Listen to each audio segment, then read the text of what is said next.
Good evening, I'm Tom Trump. And I'm Natalie Shepard.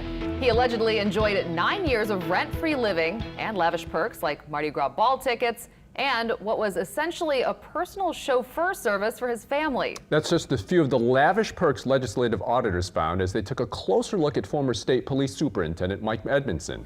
Eyewitness investigator Mike-Perlstein explains the new findings.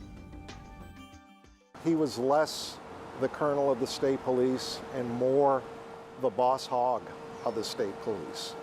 That characterization of former State Police Superintendent Mike Edmonson comes in response to this 37-page draft report by the legislative auditor, a report that reveals Edmonson treating himself to everything from free housing during his 9-year tenure at the top to trustees cooking, cleaning, even walking the family dog.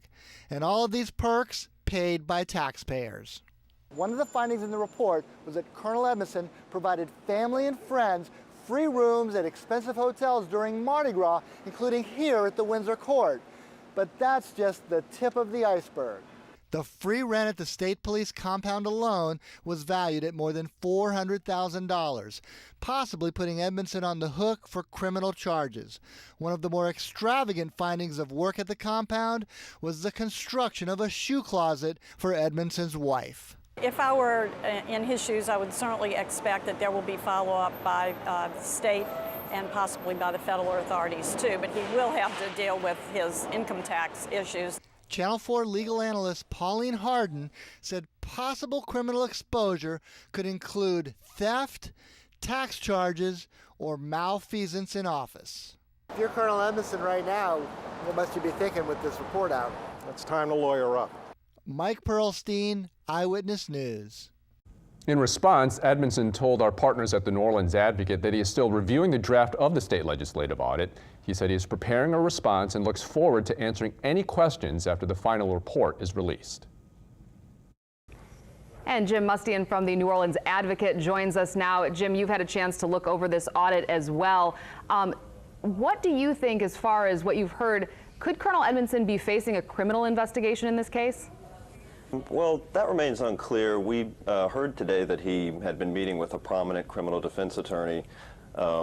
Remains unconfirmed, but it is significant that the Louisiana State Police today issued a statement confirming that the U.S. Attorney's Office in Baton Rouge, as well as the FBI, are coordinating in the investigation of this. So it's certainly possible at this point that there could be criminal prosecution of former Colonel Edmonson as it pertains to his alleged deletion of text messages or any of the items that were highlighted in the forthcoming legislative audit report.